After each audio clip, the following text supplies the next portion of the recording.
The smell of fresh paint still lingered in the air, a clean, hopeful scent that I breathed in like a promise. It was the smell of new beginnings. I stood in the middle of the room that would soon be a nursery, my hand resting on the gentle curve of my belly where my son, Noah, was sleeping. Sunlight streamed through the window, catching the dust motes as they danced in the air, turning them into tiny, glittering stars. The walls were a soft, pale yellow, the color of a happy morning. I had spent the last 2 weeks painting them myself.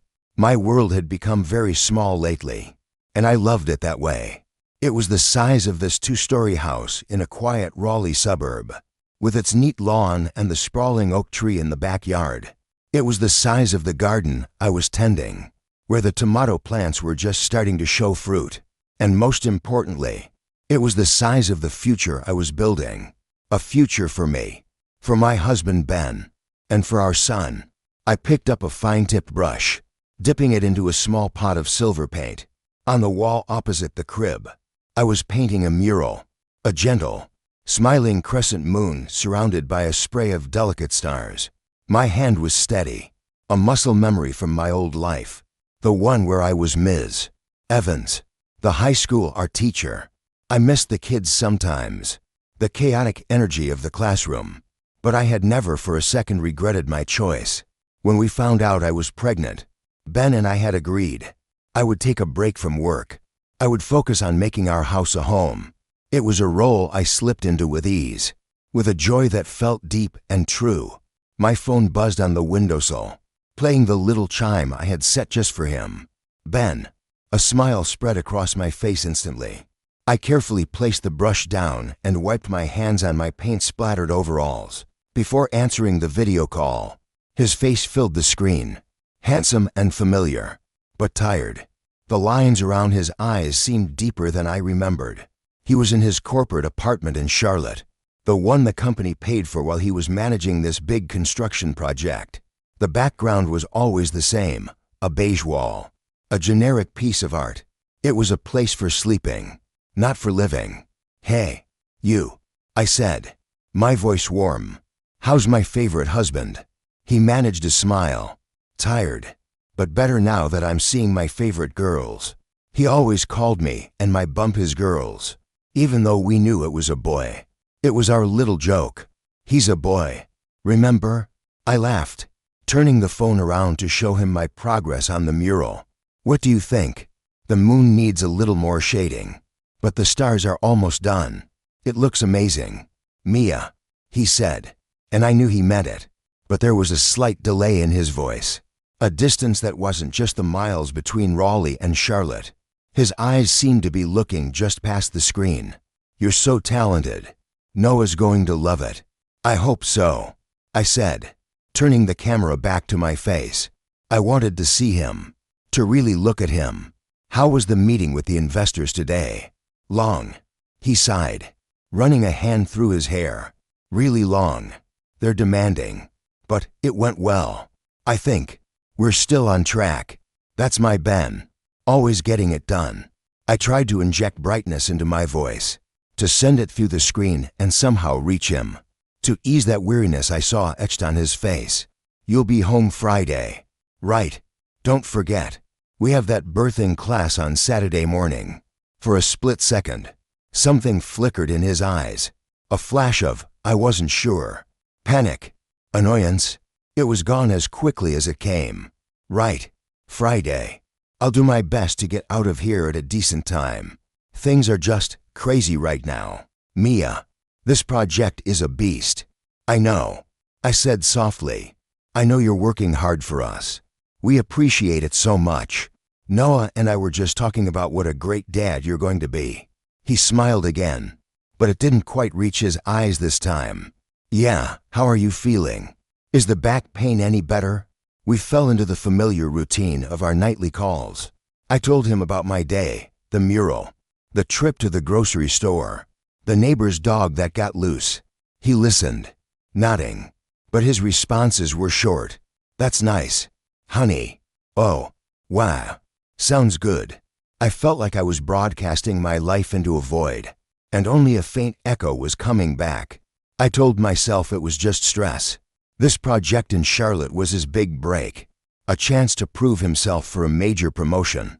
He was a project manager, and this was the biggest project his company had ever trusted him with. The pressure must be immense, living alone in a sterile apartment 5 days a week, eating takeout, working 14-hour days. Of course, he was tired. Of course, he was distant. He was doing this for us. The thought became a mantra, a little prayer I repeated to myself whenever the cold tendrils of doubt began to creep in. He's doing this for us. I should probably go, he said after about 15 minutes. I have to look over some blueprints for the morning. Okay, I said, trying to keep the disappointment out of my voice. Our calls used to last for an hour. We'd talk about everything and nothing. Now, they felt like a scheduled check-in, another item on his to-do list. Get some rest. Ben, I love you. I love you too. Mia, more than anything. This time, his voice sounded sincere, and I clung to it. I clung to those words like a lifeline. The screen went dark, and I was left alone in the quiet nursery. The room suddenly felt bigger, emptier. The smiling moon on the wall seemed to be mocking me. I placed a hand back on my belly, feeling the gentle flutter of Noah turning inside me. It was okay. It would all be okay. Soon, the project would be over. Soon, Ben would be home for good. Soon, our baby would be here, and our real life, our perfect life, would finally begin. I just had to be patient. I just had to hold on. The next morning, I woke up feeling a renewed sense of purpose. I wouldn't let the loneliness of a short phone call overshadow the joy of my reality. The sun was bright, the air was warm, and my garden was waiting. I put on a wide-brimmed hat and my comfiest maternity dress and went outside. Gardening was my therapy. My hands in the soil, the scent of damp earth and green leaves, the simple, honest work of nurturing life grounded me. I weeded the patch around my zucchini plants and staked up the tomatoes that were getting heavy with green fruit. Everything out here was straightforward. You give a plant water, sunlight, and care, and it grows. There were no mixed signals, no hidden meanings. My neighbor, Mrs. Gable, a sweet woman in her 70s with a cloud of white hair, waved at me from over the fence, looking good. Amelia, she called out, her voice cheerful. You have a real green thumb. Just trying my best. I called back with a smile. Ben says I spend more time talking to the plants than I do to him. It was a joke, but a bitter taste filled my mouth as soon as I said it. It was too close to the truth. I spent my days talking to the baby, the plants, the four walls of my house. As I worked, my mind drifted back to Ben. I remembered the day we first saw this house. I was only a few weeks pregnant, and we were still terrified and excited. The house was a little dated, with shag carpeting and dark wood paneling.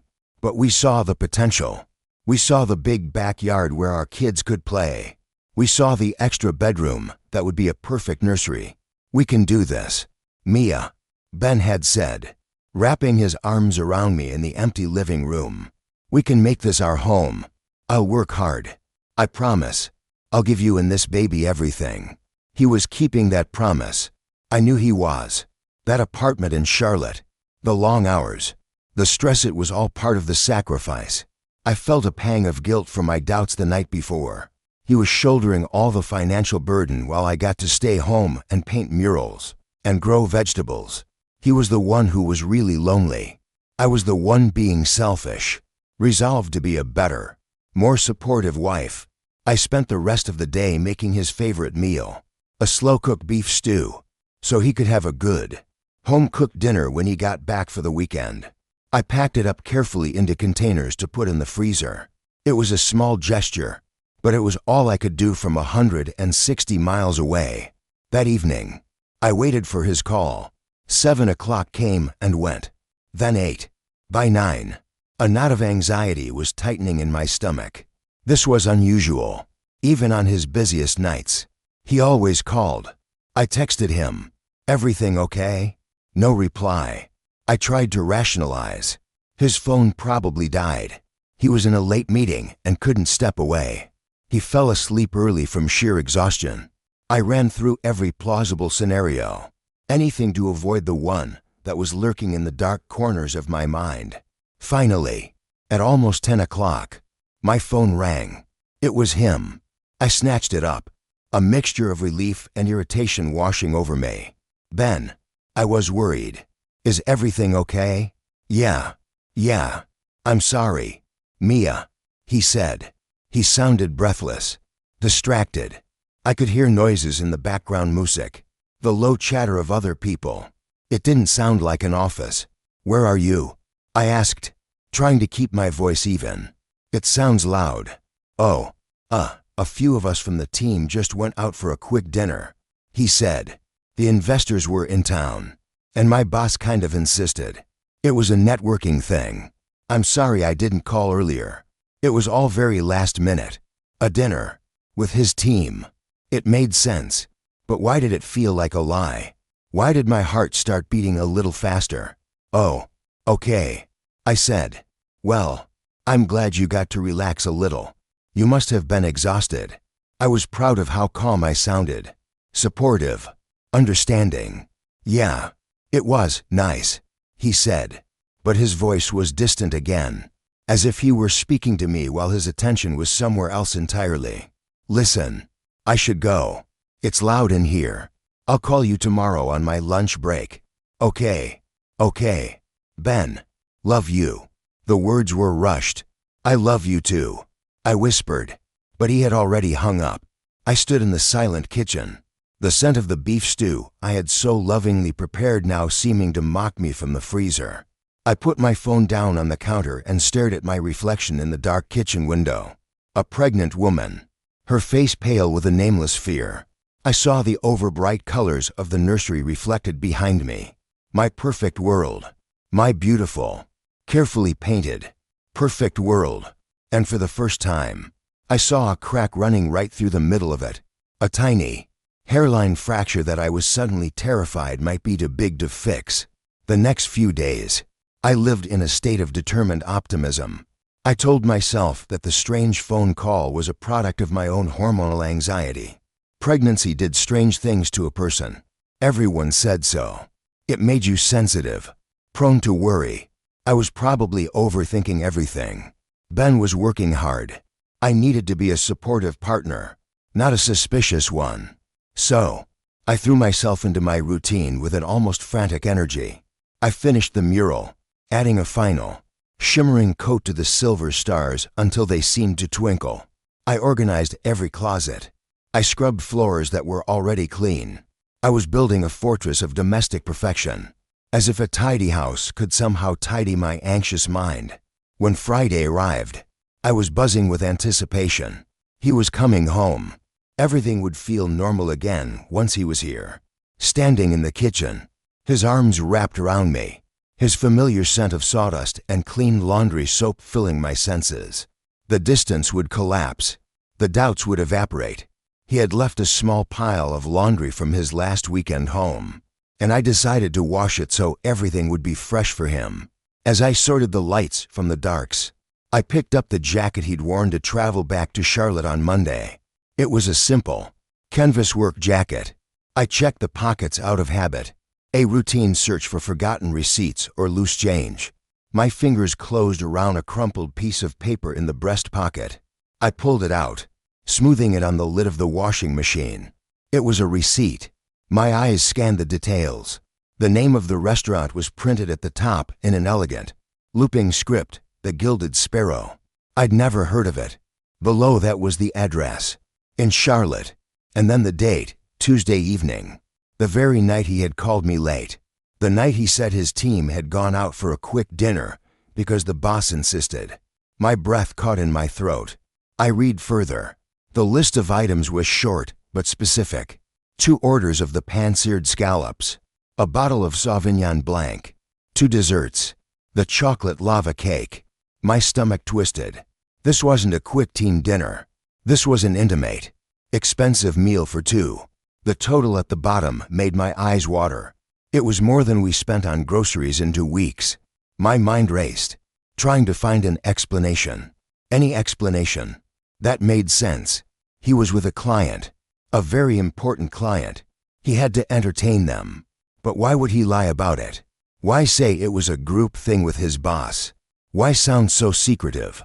The pieces didn't fit. They rattled around in my head, creating a terrible, discordant noise. I sank down onto the small stool in the laundry room, the receipt trembling in my hand. The hum of the washing machine filled the silence, a mundane sound in a world that had just tilted on its axis. I couldn't wait until he got home. I couldn't sit with this coiled snake of a secret in my stomach for another 5 hours. My hands felt cold as I picked up my phone and dialed his number. He answered on the second ring, his voice cheerful, oblivious. "Hey, Mia, I was just about to call you. I'm packing up now. Should be on the road in an hour." I took a deep breath, trying to keep my voice from shaking. "Hey, listen, a weird thing. I was doing your laundry and I found a receipt in your jacket pocket." There was a pause on the other end, a tiny, fractional silence that felt 100 years long. "Oh yeah," he said, his voice a little too casual. "What for?" "A restaurant in Charlotte. The Gilded Sparrow?" I said the name, and it felt like a curse on my tongue. "From Tuesday night." It looked expensive. The silence was longer this time. I could hear him breathing. I could picture him, standing in that beige apartment, his mind scrambling. "Oh, right. That. Yeah. That was with Mr. Harrison, the lead investor. I told you about it. Remember? I had to take him out. He's a big deal kind of guy. Likes the fancy places. You said you were with the team." I said, my voice quiet. "You said your boss insisted." "Well, yeah. The boss insisted I take the client out," he said quickly, his words slightly tripping over each other. "It's the same thing. Mia, it was a work dinner. You know how these things are. You have to spend money to make money. It's all part of the game." He was trying to sound confident, breezy, but I could hear the strain underneath, a thin, high-wire tension. The receipt was for 2 people. Ben, 2 scallop dinners, a bottle of wine. My voice was barely a whisper. I felt pathetic, like a detective in a bad movie, listing off clues that only confirmed my own heartbreak. He sighed, a sound of pure exasperation that cut me deeper than any shout. "Mia, what is this? An interrogation?" "Yes, it was me and the client. What am I supposed to do? Order him a salad? The guy is old school. You wine and dine him. I don't know why I have to explain every line item on an expense report to you. I'm trying to close the biggest deal of my life here. For us. Can I please get a little trust?" The words hit their mark. I felt a hot flush of shame. He was right. What was I doing? I was acting like a crazy, jealous wife. He was working, and I was at home, letting my imagination run wild, accusing him over a piece of paper. The client was probably a man in his 60s. The wine was just business. It was all business. "You're right," I mumbled, feeling foolish. "I'm sorry. I don't know. My mind has been all over the place lately. I'm sorry I bothered you." His tone softened instantly, the relief in his voice palpable. "Hey, no, it's okay. I get it. You're pregnant. You're alone all week. It's hard. I'm the one who should be sorry. I'll be home soon. Okay. We'll have a good weekend. We'll go to that birthing class and you can make fun of me when I have to practice breathing." I forced a laugh. "Okay. I love you. Mia, I love you too," I said. But after we hung up, the words tasted like ash in my mouth. I hadn't believed him. Not for 1 second. The explanation was plausible, perfect even. But I knew his voice. I knew the cadence of his honesty and the slight, hurried rhythm of his lies. And he had been lying. I smoothed the receipt out one last time and then, with a shaking hand, I folded it into a tiny square and tucked it into the back of my jewelry box. A small, paper bomb, waiting. When Ben got home that night, he was the image of the perfect, doting husband. He brought me a bouquet of my favorite flowers, stargazer lilies, and a pint of the expensive ice cream I was craving. He kissed me deeply, his hand going to my belly. "How are my boys doing?" he asked, his smile wide and bright. It felt practiced. "We're good," I said, trying to smile back, trying to match his energy. But I felt like I was watching him through a pane of thick glass. He was here, but he wasn't. Some essential part of him was still 160 miles away, in a fancy restaurant with a bottle of wine and a plate of scallops. The weekend was a performance. We went to the birthing class, and I laughed on cue as he fumbled with a doll, pretending to change its diaper. We went for a walk in the park. We cooked dinner together. We did all the things that normal, happy couples did. But a heavy silence had settled between us. A silence made of all the things I wasn't asking and all the things he wasn't telling me. At night, I lay awake in our bed, listening to the sound of his steady breathing beside me. He would fall asleep instantly, the sleep of the exhausted or the unbothered. I would lie there for hours, my mind replaying our phone call, dissecting every word, every pause. Who was she? Was she beautiful? Did he love her? The questions were a poison, seeping into the foundations of the life I had so carefully built. I would reach out my hand, hovering it just above his shoulder, wanting to touch him, to feel the familiar warmth of his skin. But I couldn't. He felt like a stranger, and I was lonelier lying next to him than I had ever been when I was sleeping in this bed alone. The weeks that followed were a quiet, agonizing blur. I lived with a constant, low-grade hum of anxiety, a feeling like holding your breath underwater, waiting for the moment you have to break the surface. Ben's trips home became our new normal. He would arrive on Friday night armed with gifts and apologies for his long hours, and leave on Sunday evening with promises to call more often. He played the part of the devoted husband flawlessly. He would rub my swollen feet, assemble the baby's crib with painstaking focus, and talk to my belly, telling Noah stories about the baseball team he would one day play for. Part of me, the desperate, hopeful part, wanted to believe it was all in my head. I would watch him, searching his face for any sign of guilt or deceit. But he was a placid lake. His expression was open. His smile was ready. Maybe I was wrong. Maybe the stress of the pregnancy was making me paranoid. I tried to push the receipt from the gilded sparrow to the back of my mind. It was a single anomaly, a piece of a puzzle that didn't fit. Maybe if I ignored it, it would disappear. But the doubt was a persistent weed, pushing its way through the cracks in my carefully constructed reality. I started noticing things I hadn't before, or perhaps things I had chosen not to see. He had a new passcode on his phone. When I asked him about it, he shrugged and said it was a new company security policy. He started talking about a colleague named Chloe more often. Chloe thinks we should use a different supplier for the steel frames. Chloe found an error in the schematics that saved us a fortune. Her name was woven into the fabric of his work stories so naturally that at first, I didn't think twice. She was just another name, like Dave from accounting or Sarah from HR. But the way he said her name was different. There was a lightness to it, an unconscious admiration that was missing when he talked about anyone else. She wasn't just a colleague. She was an ally, a confidant. She was the one who understood the pressure he was under, the one who was in the trenches with him. I was just the wife at home, a voice on the phone who talked about paint colors and prenatal vitamins. The baby shower was supposed to be a happy day. My sister and my best friend, Clara, had planned it for weeks. The house was filled with pastel-colored balloons, cheerful chatter, and a mountain of beautifully wrapped gifts. It was a celebration of the new life we were about to bring into the world. But to me, it felt like a sham. I sat on a chair that had been designated the throne of honor, smiling until my cheeks ached, opening tiny onesies and miniature socks, all while a cold dread pooled in my stomach. Ben was supposed to be there. He had promised. He had sworn he would move heaven and earth to be there. It was his last chance to be at a major milestone before the birth. But on Thursday night, 2 days before the party, he had called with the inevitable news. "Mia, I'm so sorry." He'd begun, and my heart had sunk before he even finished the sentence.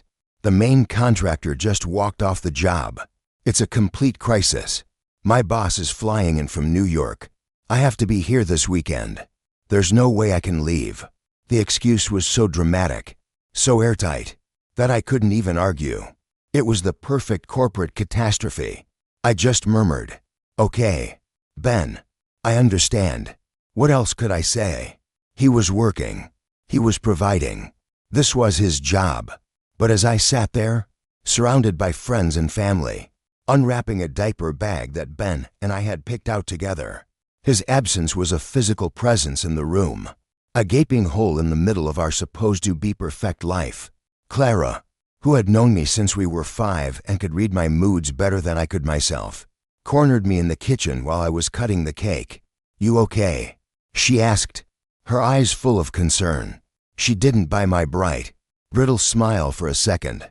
"I'm fine," I said, my voice too high-pitched. "Just tired. You know, being a giant human incubator is exhausting." She leaned against the counter, crossing her arms. "It's Ben, isn't it? This is the 3rd weekend in a row he's had to work late or cancel." I focused on slicing the cake into perfectly even pieces. "It's a really important project, Clara. The pressure is insane." I was defending him, and the words tasted like lies. "A project is a project, Mia, but your wife's baby shower only happens once. Some things should be more important." Tears pricked my eyes, hot and sudden. I blinked them back fiercely. I would not cry. Not today. "He feels terrible about it," I whispered. Clara put a gentle hand on my arm. "I'm sure he does. I just worry about you. All alone here." I forced another smile. "I'm not alone. I have you. Now, let's go feed these people some cake before they start a riot." That night, after everyone had gone home and the house was quiet again, filled with the ghosts of laughter and a landscape of baby gear, Ben called.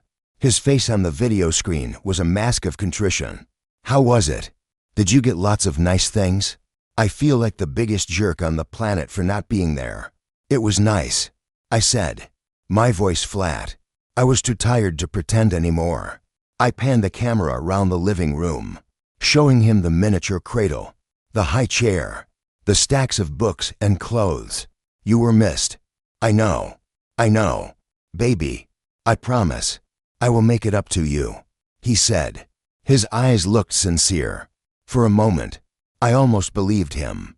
"As soon as this project is over, it's just going to be you, me, and Noah. No more distractions. I promise." "When will it be over, Ben?" I asked, and the question hung in the air between us, heavy and unanswered. "Soon," he said vaguely. "Very soon." My due date came and went. The days stretched on, each one feeling longer than the last. I was heavy and uncomfortable, a ship waiting for a tide that would not turn. I spent my days walking endless laps around the neighborhood, trying to coax the baby out. My nights were sleepless, filled with a mixture of anticipation for the baby and a gnawing dread about my marriage. It happened on a Tuesday night. I had just finished a bland dinner of chicken and rice when the first cramp hit, low and deep. It was different from the Braxton Hicks contractions I'd been having. This one had an edge to it, a seriousness that made me stop and catch my breath. I waited. 20 minutes later, another one came, stronger this time. This was it. My hands started to shake as I dialed Ben's number. He had promised, over and over, that when the time came, he would drop everything. He had his hospital bag packed in his apartment. He had a full tank of gas in his car. The drive was just under 3 hours. He would make it. He had to. The phone rang, and rang, and rang. It went to voicemail. "Hi, you've reached Ben Carter. Leave a message." My heart hammered against my ribs. "Ben, it's me. I think it's starting. The contractions are about 20 minutes apart. You need to come home now. Call me as soon as you get this." My voice was trembling. I called again, straight to voicemail, and again. Voicemail. Panic began to set in. Cold and sharp. His phone was off, or he was ignoring my calls. Which was worse? I tried to stay calm. I followed the instructions from our birthing class. I breathed. I timed the contractions. They were getting closer. 15 minutes apart. Then 10. The pain was intensifying, wrapping around my back and squeezing my abdomen in a relentless grip. I called my sister, my voice cracking with pain and fear. "It's happening," I cried. "And I can't reach Ben." Her voice was a calm anchor in my storm. "Okay, honey, I'm on my way. I'll be there in 20 minutes. Have you called your doctor?" "Yes." She said to wait until they're 5 minutes apart and then come in. "Okay, we can do this. Mia, just breathe. I'm coming." Hanging up, I felt a wave of despair so profound it almost brought me to my knees. This wasn't how it was supposed to be. Ben was supposed to be here, holding my hand, timing my contractions, telling me I was strong. We had a plan. We had a playlist of songs for the delivery room. We had practiced this, but the stage was set. The curtain was rising, and my co-star was missing. I sent Ben one last text, my fingers fumbling on the screen as another contraction seized me. "Hospital. Contractions are 5 minutes apart. Please, where are you?" I stared at the screen, praying for the 3 little dots to appear, indicating he was typing a reply. Nothing. The message sat there, under his name. Delivered, but not read. The hospital was a blur of fluorescent lights and hushed, urgent voices. My sister, Sarah, was a steady presence beside me, her hand gripping mine as a wave of pain crashed over me. She answered the nurse's questions, filled out the paperwork, and relayed information to our parents. She was my rock, but every time I looked at her, I felt a fresh pang of shame. She was supposed to be the excited auntie to be, not the stand-in husband. They settled me into a delivery room that felt cold and sterile. The minutes stretched into hours. Each contraction was a mountain I had to climb, and with each one, the hope that Ben would burst through the door, full of apologies and relief, dwindled a little more. I checked my phone between the waves of pain, my thumb hovering over his name. The text message remained unread. My calls went straight to voicemail. He had vanished. It was as if he had ceased to exist. The nurses were kind but professionally detached. One of them, a woman named Linda with warm eyes, asked, "Is your husband on his way?" "Honey." Tears I hadn't realized I was holding back began to stream down my face. "I can't reach him." I choked out, the words a raw confession of my failure. "His phone must be off." Linda patted my hand. "I'm sure he'll get here as soon as he can. Don't you worry. Just focus on you and this baby. That's all that matters right now." But it wasn't all that mattered. His absence was a betrayal so deep it felt like a physical part of the labor. With every excruciating squeeze in my abdomen, there was a corresponding twist of my heart. The pain of childbirth was immense, but the pain of being so utterly alone was worse. This was the moment we had planned for, dreamed of. This was the pinnacle of our love story, the creation of our family, and I was living it by myself. As the night wore on, the pain became all-consuming. There was no room left for hope or worry, only the primal, overwhelming task of bringing my son into the world. The doctor, a calm and reassuring woman named Dr. Miller, guided me with a steady voice.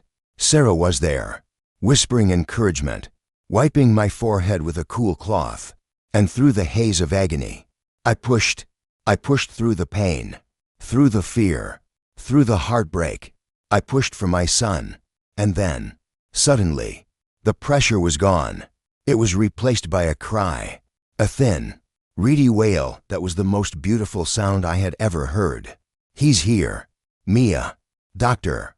Miller announced, her voice full of joy. "You have a beautiful baby boy." They laid him on my chest, a tiny, wriggling creature, impossibly small and perfect. He had a shock of dark hair, just like Ben's. His eyes, when he finally opened them, were a deep, soulful blue. I looked at him, and the world outside the two of us simply fell away. The cold hospital room, the missing husband, the shattered promises, none of it mattered. All that existed was the fierce, protective, all-encompassing love I felt for this little person. My son. Noah. You did it, Sarah whispered, her eyes shining with tears. I had done it. A wave of exhaustion and profound relief washed over me. I had survived. We had survived. It wasn't until the next morning, as I lay in the recovery room, watching the sun cast long shadows across the floor, that the reality of the situation came crashing back down. Noah was sleeping peacefully in the clear plastic bassinet beside my bed. He was real, and Ben was still gone. My phone, which had been silent all night, finally buzzed on the bedside table. It was a text from Ben. My heart leaped. A foolish, reflexive jump of hope. Oh my God. Mia. My phone died. I just saw your messages. Is everything okay? Are you okay? Is the baby here? The words were a flurry of panic, but they felt hollow, rehearsed. My phone died. The oldest, flimsiest excuse in the book. Fury, cold and clean, sliced through my exhaustion. I didn't reply. I just stared at the message, the lie burning on the screen. A few minutes later, he called. I let it ring, watching his picture flash on the screen, a photo of us from our honeymoon. Smiling and carefree. We looked like two different people. Finally, I answered, my voice devoid of all emotion. Hello, Ben. Mia. Thank God. I've been going out of my mind. What happened? Are you in labor? Where are you? The labor is over. Ben. I said, my voice as flat and gray as a winter sky. Your son was born at 3:17 this morning. He weighs 7 pounds, 3 ounces. There was a stunned silence on the other end of the line. Then, a choked sound. He's here. Already? Oh my God. Is he okay? Are you okay? We're fine. I said. The word felt like a lie. I was not fine. I was shattered into a million pieces. But I would not give him the satisfaction of hearing me cry. No thanks to you. Mia. I am so sorry. My phone died. I swear. I was working late on the crisis at the site. I passed out on the couch in my office, and I didn't even realize. His words tumbled out. A frantic, desperate attempt to patch a hole the size of the Grand Canyon. Save it, I said, cutting him off. Just save it. It doesn't matter anymore. Of course it matters. I'm leaving right now. I'll be there in 3 hours. I'm so sorry. Baby. Please. Believe me. I didn't say anything. I just disconnected the call and dropped the phone onto the blanket. I looked over at Noah, my perfect, innocent son, and I made a silent promise to him. I would protect him. I would be enough for him. I had to be. Ben arrived 3 hours later. Just as he'd promised, he burst into the room, his hair a mess, his clothes rumpled. He was holding a giant teddy bear and a bouquet of wilting gas station flowers. He looked wild-eyed and genuinely distraught. A year ago, I would have melted with sympathy. Now, I felt nothing. It was like watching a stranger in a movie. His eyes fell on the bassinet, and his frantic energy seemed to dissolve. He approached it slowly, cautiously, as if it were a holy shrine. He peered down at his son, and his face crumpled. Real tears streamed down his cheeks. He's so small, he whispered, reaching a hesitant finger out to touch Noah's tiny hand. I watched him, my heart a cold, hard stone in my chest. He cried. He apologized over and over again. He told me how much he loved me, how sorry he was that he had missed the most important moment of our lives. He swore his phone had died. He swore he had fallen asleep from exhaustion. He swore it would never happen again. I let him talk. I nodded in all the right places. I let him hold his son. I even let him kiss my forehead. I played the part of the tired, forgiving new mother, because in that moment, I knew 2 things with absolute certainty. First, that I would never, ever believe another word he said. And second, that our marriage was over. It hadn't ended with a fight or a dramatic confrontation. It had ended silently, in the middle of the night, in a sterile hospital room where a woman gave birth to her son all by herself. For the next 2 days in the hospital, we were a picture of a happy new family. Ben was attentive, changing diapers, fetching me water, and holding Noah with a look of pure adoration. The nurses cooed over what a wonderful, hands-on dad he was. Our parents came to visit, beaming with pride. Everyone saw the beautiful surface. No one saw the gaping cracks underneath. I smiled. I accepted the compliments. And I waited. I was biding my time, gathering my strength.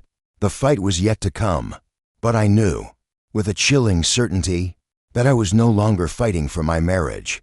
I was fighting for my son, and for myself. Going home was the strangest part. We walked through the front door, Ben carrying Noah carefully in his car seat, me following slowly, my body aching.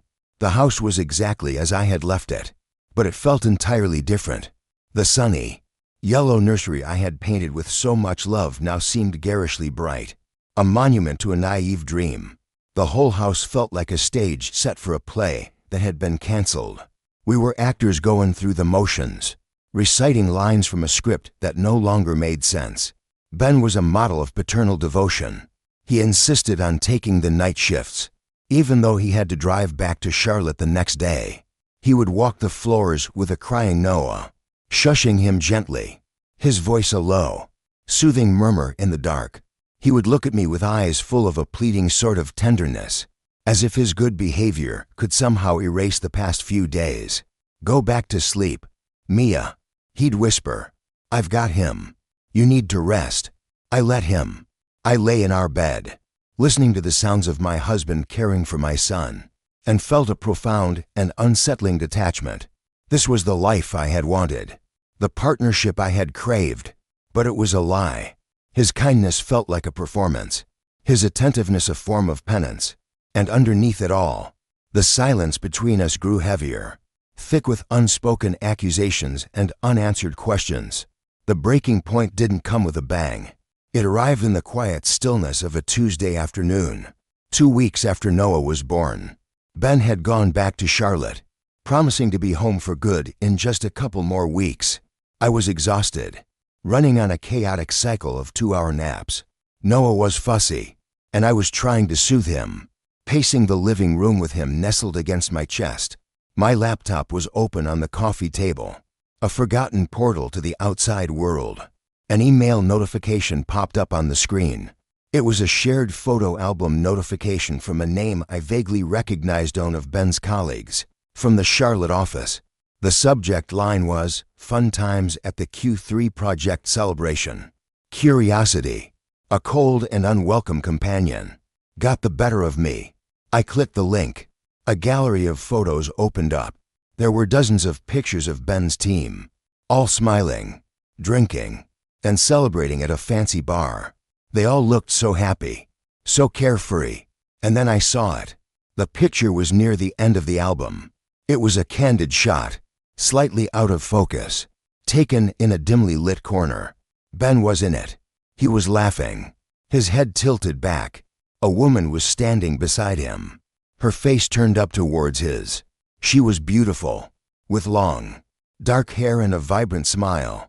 Her hand was resting on his arm, casually, intimately, and Ben's arm was around her waist. His hands splayed possessively on her hip. They looked like a couple. They looked like they belonged together. I zoomed in on her face. Her name tag was just visible on her blazer. Chloe. The air left my lungs in a single, silent gasp. My vision tunneled. The cheerful, sunlit living room seemed to fade to gray at the edges. It wasn't just a receipt anymore. It wasn't just a suspicion. It was here. It was real. A photograph.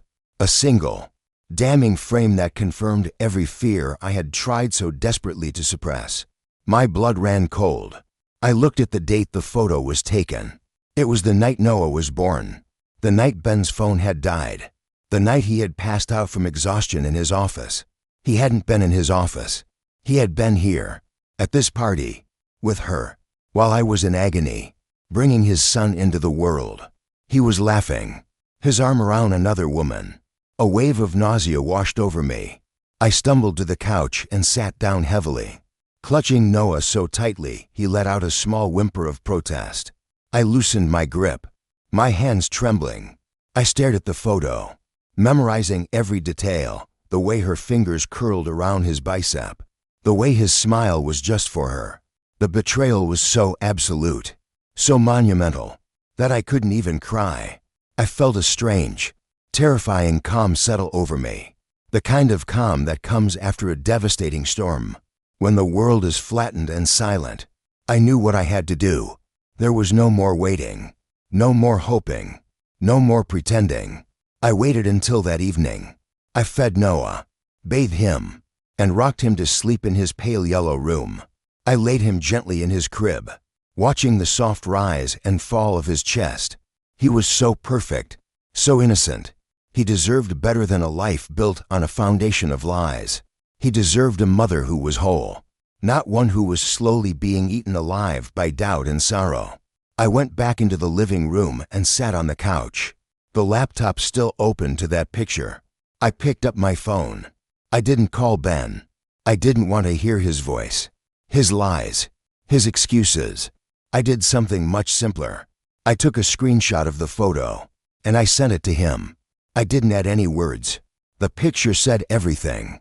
For a long time, there was no response. The three little dots didn't appear.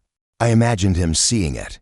The jolt of panic, the frantic scramble for an explanation, the sickening realization that he had been caught. Then, his name flashed on my screen. He was calling. I stared at it, my heart a dull, heavy drum in my chest. I declined the call. He called again immediately. I declined it again. A flurry of texts followed. Mia, please answer. It's not what you think. Let me explain. Please, baby, don't do this. The words were meaningless, pathetic. I felt a surge of something I hadn't felt in months, power. The power of the truth. He could no longer hide. I laid my phone face down on the table. I didn't want to see his name, his pleas. I walked over to the bookshelf and pulled out a photo album from our wedding. I opened it, looking at the pictures of the two of us. We were so young, so full of hope. The bride and groom in the photos were strangers to me now. Their happiness felt like a story about someone else. I closed the album and put it away. I didn't need to look at it anymore. The past was a closed book. I finally picked up the phone when he called for the 10th time. I didn't say hello. I just waited. Mia. His voice was a wreck, thick with panic. Mia. Thank God. Listen to me. That picture, it's a misunderstanding. It was a work party. We all had a few drinks. It meant nothing. I was silent. I let his words hang in the air, hollow and weightless. Chloe is just a friend, he continued, his voice cracking. A colleague. That's all. I swear. It was a stupid, drunken mistake to even let her get that close. It meant nothing. Mia. Nothing. I finally spoke, and my voice was a stranger's, cold and clear and steady. Was it a misunderstanding when you told me your phone was dead? Ben. There was a pause. What? The night Noah was born. You were at that party. You weren't in your office. You weren't exhausted. You were celebrating. With her. I said the words calmly, one after another, each one a perfectly aimed stone. A choked sound came from his end of the line. He was caught. There was no way out. I was going to leave. He stammered. I just stopped by for a few minutes to show my face. Then my phone died. I swear. Stop, I said. The word was quiet, but it had the force of a physical blow. Just stop lying. I'm so tired of the lies. I could hear him crying now. Desperate, ugly sobs. I'm sorry. He wept. Mia, I am so sorry. I messed up. I know I messed up, but I love you. I love you and Noah more than anything. Please, we can fix this. I'll quit my job. I'll come home right now. Whatever it takes. I thought of him laughing in that picture. I thought of myself, alone and terrified in the delivery room. I thought of my son, who came into a world where his father was in absence. A lie. And I looked at the beautiful, smiling moon I had painted on the nursery wall.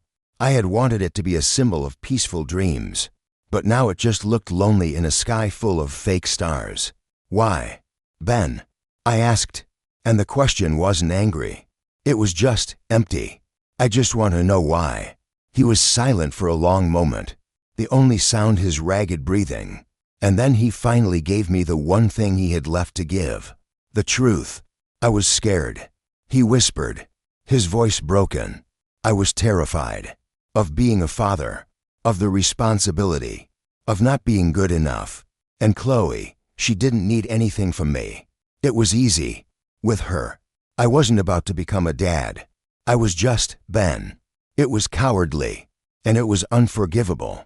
I know that. His confession didn't make me feel better. It didn't make me feel anything at all. It was just information. A final, sad detail in the autopsy of our marriage. I see. I said. Please, Mia, don't hang up. Let's talk about this. Let me come home. You are home. Ben, I said quietly. You're in Charlotte. That's your home now. And before he could reply, before he could plead or promise or lie one more time, I ended the call. I turned my phone off and set it on the table. The silence that filled the house was no longer heavy or suffocating. It was clean. It was clear. It was mine. The days that followed the phone call were a strange, hollow limbo. Ben didn't come home. He seemed to understand that his presence would be an intrusion, a violation of the fragile peace I was trying to build. He respected the boundary I had drawn, but he didn't disappear. Instead, my phone was flooded with a constant stream of messages, long, rambling texts at 3 in the morning, filled with regret and self-loathing. Short, pathetic pleas in the middle of the day. Are you and Noah okay? I miss you. I'll do anything. I read them with a clinical detachment, like a doctor examining a patient's chart. They were symptoms of his guilt, not expressions of a love I could still recognize. He also started sending money. Large, anonymous wire transfers appeared in my bank account, far more than we had ever budgeted for. It was his only way to connect, his only way to feel like he was still providing. At first, I wanted to send it back out of pride, but practicality won. I had a son to care for. I was no longer a wife, but I was a mother, and a mother's first duty is to her child's survival. So I used the money to buy diapers, to pay the mortgage on the house that now felt like a gilded cage, and to keep the lights on. The house itself became my world. I rarely left, except for walks around the block with Noah nestled in his stroller. The outside world felt too loud, too bright, too full of happy families that served as painful reminders of my own failure. My friends called, but I let the calls go to voicemail. I didn't have the energy to explain, to recount the sordid details, to see the pity in their eyes. I was a ship that had been torpedoed, and I was taking on water fast. All my energy was focused on one thing, keeping my son afloat. Noah was my anchor. He was the one solid, true thing in my life. I poured all of my fractured love into him. I would spend hours just watching him sleep, his tiny chest rising and falling, his face so peaceful and untroubled. I would sing him the lullabies my mother used to sing to me, my voice often cracking with unshed tears.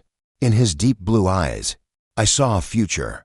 It wasn't the future I had planned, but it was a future nonetheless. He was my reason to get out of bed in the morning, my reason to eat when I had no appetite, my reason to breathe when my lungs felt tight with grief. My first trip out into the real world was for Noah's 2-month checkup. The thought of facing a waiting room full of people filled me with a paralyzing anxiety. But I couldn't put it off.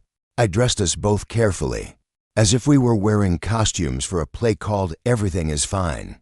The pediatrician's office was bright and chaotic, filled with the sounds of crying babies and cheerful nurses.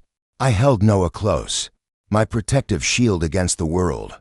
When our name was called, we were led into an examination room where we met Dr. David Chen. He had a kind, gentle face and eyes that crinkled at the corners when he smiled. He wasn't our usual doctor, who was on vacation. Doctor, Chen was wonderful with Noah. His movements calm and confident as he checked his heart, his reflexes, his hearing. He spoke to Noah in a soft, cooing voice, and Noah, who was usually fussy round strangers, seemed to relax under his touch. After the examination, as I was buttoning up Noah's onesie, "Doctor," Chen sat on his stool and looked at me, his expression warm but perceptive. "He's a beautiful, healthy boy," he said. "You're doing a great job, Mom." The simple, unprompted praise was so unexpected it felt like a physical touch. My carefully constructed composure began to crumble. "Thank you," I managed to whisper, my voice thick. He didn't pry, but his gaze was full of an empathy that went beyond professional courtesy. "The first few months are the hardest," he said softly. "It's a huge adjustment. It can feel isolating, especially if you're doing it on your own." He said the last words as a simple statement of fact, not a question, and it gave me permission to be honest. A single tear escaped and rolled down my cheek. I quickly wiped it away, embarrassed. "Is it that obvious?" He offered a small, sad smile. "My wife passed away a few years ago, when our daughter was just a toddler. I learned to recognize the look. It's a specific kind of tired, the kind that has nothing to do with a lack of sleep." His quiet confession opened a door between us. He wasn't just a doctor. He was a fellow traveler on a difficult road. He understood loss. He understood single parenthood. For the first time in months, I felt seen. "My husband and we separated," I said, the words coming out in a rush before I could stop them. "Right after Noah was born." He just nodded, his expression full of a deep, quiet understanding. "I'm very sorry to hear that. That's a heavy burden to carry on top of everything else. Please, if you ever feel overwhelmed, or if you just need to talk to someone who gets it, my office can always reach me. And there are support groups. They can be a real lifeline." He wasn't offering a solution or a platitude. He was offering a handhold, a small point of light in my vast darkness. I left the clinic that day feeling a tiny bit lighter. The encounter was a reminder that kindness still existed in the world, that compassion could be found in the most unexpected places. The encounter with Dr. Chen planted a seed. He had seen me, not as a victim, but as a mother doing her best under difficult circumstances. And he had reminded me that I wasn't the only person in the world who had ever felt this way. Slowly, tentatively, I began to reach out. I called Clara back and, through tears, told her everything. She didn't say "I told you so." She just listened. And then she showed up at my door an hour later with a bag of groceries and a determination to get me out of the house. I started taking Noah for longer walks, venturing to the park at the edge of our neighborhood. It was there, a few weeks later, that I saw a familiar face. Dr. Chen was on the swings with a little girl who had his same kind eyes and a cascade of dark pigtails. He saw me and smiled, a genuine, welcoming smile. "Amelia, right," he said, walking over as his daughter continued to swing. "And Noah, it's good to see you both out and about." "Dr. Chen, David," I corrected myself, feeling a blush creep up my neck. "This is a surprise. We live just a few blocks from here," he said. "This is our weekend spot." He gestured toward his daughter. "That's Lily." We fell into an easy conversation. We talked about the challenges of getting a toddler to eat her vegetables and the miracle of a baby sleeping through the night. We talked about the park, the weather, the changing seasons. It was all wonderfully, blessedly normal. There was no tension, no hidden agenda. It was just as single parents, sharing a moment of quiet camaraderie under the autumn sky. He didn't mention my situation, and I didn't mention his loss. We didn't need to. The understanding was already there, a silent foundation beneath our simple words. As I walked home that afternoon, pushing Noah's stroller, I realized something profound. My life had been defined for so long by an absence of Ben. But for the first time, I felt a presence, the presence of a new, unexpected friendship, The presence of a possibility I hadn't dared to imagine, the possibility that my story wasn't over. The chapter with Ben had closed. But maybe, just maybe, a new one was beginning to write itself.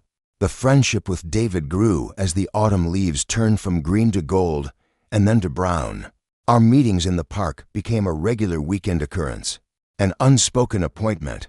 We'd walk the winding paths, me pushing Noah's stroller, him trying to keep up with Lily's boundless energy as she chased squirrels or collected fallen leaves. Our conversations were easy, flowing from the mundane details of parenting to deeper, more thoughtful topics. He told me about his wife, Sarah, about her laugh and her love for hiking. He spoke of her not with the raw, open wound of fresh grief, but with a gentle, bittersweet fondness. He was a man who had made peace with his past, even if the scars remained. In turn, I found myself opening up about Ben, not with the anger and bitterness that had consumed me for months, but with a quiet, analytical sadness. Talking to David was like talking to a mirror that didn't judge. He just listened, his head tilted slightly, his gaze full of a profound, unpitying empathy. It's okay to be angry, you know, he told me one crisp afternoon as we sat on a bench, watching Lily teach a delighted Noah how to pat a dog. And it's okay to be sad, sometimes at the same time. Grief isn't a straight line. He called what I was feeling grief, and the word resonated with a deep, startling truth. I wasn't just getting over a breakup. I was grieving the death of a future.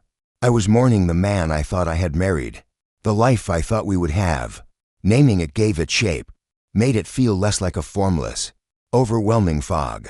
Slowly, almost imperceptibly, I started to heal. The healing didn't come in a sudden flash of light, but in small, everyday moments. It was in the first time I laughed, a real, belly-deep laugh, at one of Lily's silly jokes. It was in the afternoon I pulled out my old sketchpad and charcoals and, for the first time in over a year, felt the urge to draw something other than a cartoon moon. I drew Noah's sleeping face, the perfect curve of his cheek, the tiny bow of his lips. My hands still knew what to do. The artist in me, the woman I was before I became a wife, wasn't gone. She had just been dormant. I started taking on small freelance graphic design projects, things I could do from home while Noah napped. My old art teacher credentials helped me land a gig designing brochures for a local community center. It wasn't much, but the first paycheck I earned, the first money that wasn't a guilt-ridden transfer from Ben, felt like a declaration of independence. I was providing for my son. I was standing on my own 2 feet. Ben, meanwhile, was a ghost in the machine of my life. His texts became less frequent, his desperate pleas replaced by a resigned sadness. He asked for pictures of Noah, and I sent them, keeping my replies brief and polite. He was Noah's father, and I would never deny him that. But he was no longer my husband, no longer my concern. The emotional tether that had bound me to him for so long had finally frayed and snapped. His project in Charlotte ended. He sent me a short text, "It's done. I'm moving back to Raleigh this weekend." My heart didn't leap. It didn't sink. It barely registered. It was just a piece of information. Around the same time, Chloe, the other woman, sent me an email. I stared at her name in my inbox for a full day before I had the courage to open it. The message was short and surprisingly sincere. "Amelia," it began, "I know you have no reason to listen to anything I have to say, and I don't expect your forgiveness. I just wanted you to know that Ben and I are no longer together. What he and I had, it wasn't real. It was an escape. He was running from a life he was scared of, and I was foolish enough to be his hiding place. He never stopped loving you. He talked about you all the time. I am truly sorry for the pain I helped cause. I hope one day you and your son find all the happiness you deserve." I read the email twice. There was no triumph, no satisfaction in knowing their relationship had failed. There was only a profound, weary sadness for all of us, for the mess we had made.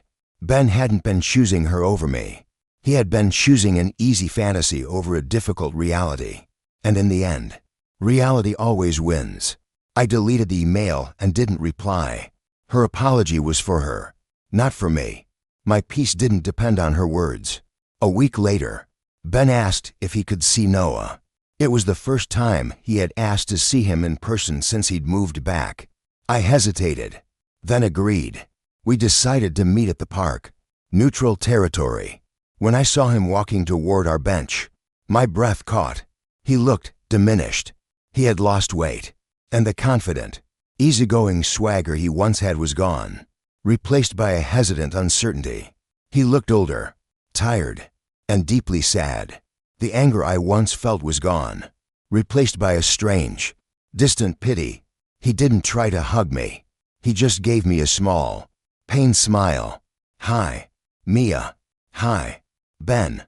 His eyes went straight to Noah, who was sitting up in his stroller, babbling happily at a bird. Ben's face softened, and for a moment, I saw a flash of the man I had married.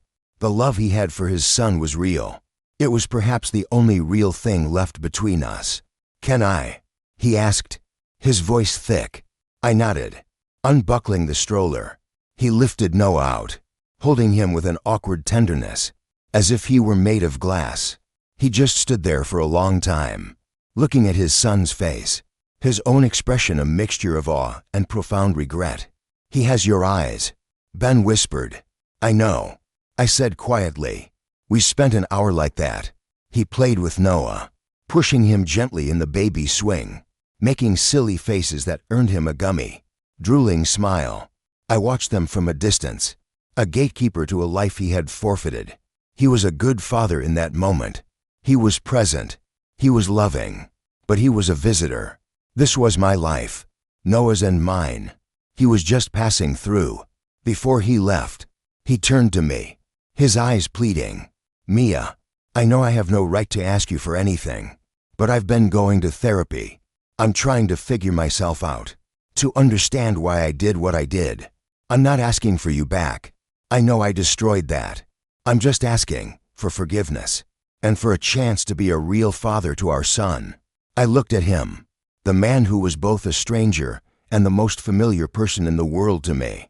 I thought of the long, lonely nights, the soul-crushing betrayal, the grief that had almost drowned me, and I thought of the peace I had found, the strength I had discovered, the new friendships that had held me up.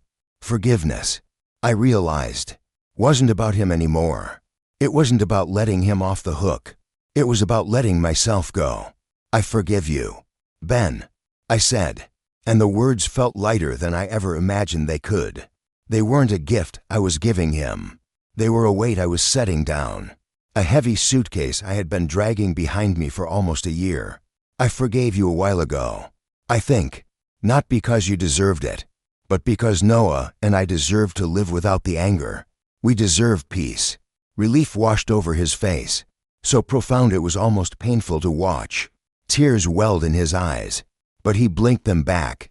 "Thank you, Mia," he whispered. "That means more than you know. You can be a part of Noah's life." I continued, my voice steady and clear, drawing a boundary as clean and sharp as a line in the sand. "You're his father. He deserves to know you. We can arrange weekends, holidays. We can be civil. We can be good co-parents. But that's all we can be. The story of you and me, that story is over." He nodded, accepting my terms with a solemn grace. He knew he had no ground to bargain. "I understand," he said. "I'll be whatever you let me be. A good dad.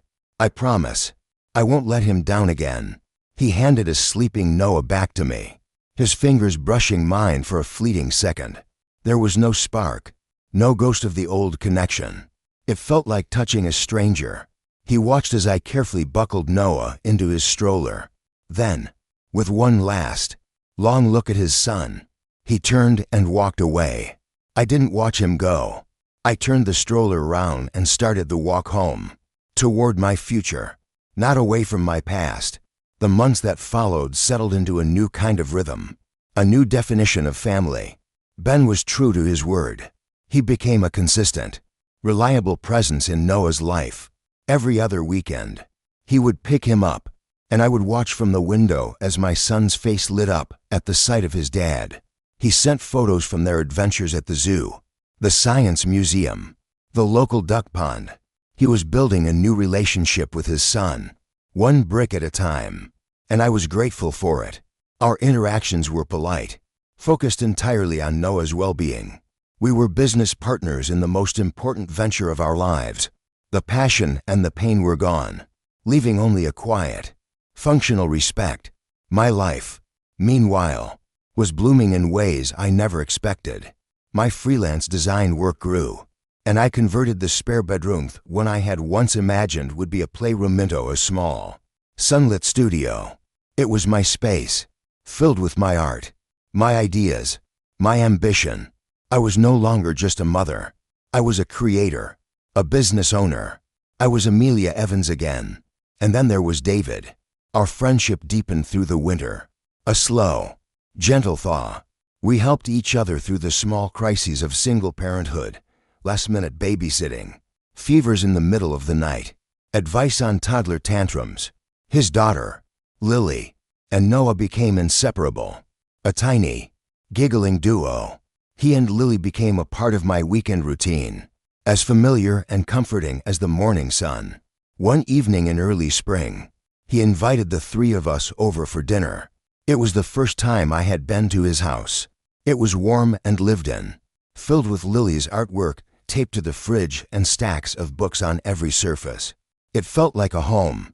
After we put the kids to bed, we sat on his back porch, drinking tea under a sky full of stars. The air was soft, smelling of damp earth and new blossoms. "You seem happy, Mia," he said, his voice quiet in the comfortable darkness. I considered his words. Happy. It was a feeling that had seemed so alien, so unattainable for so long. But now, as I thought about it, I realized it was true. "I am," I said, a genuine smile spreading across my face. "It's a different kind of happy than I expected my life to have. It's quieter, more peaceful. It's a happiness I built myself, not one I was waiting for someone else to give me." He reached across the small table and gently took my hand. His touch was warm and steady.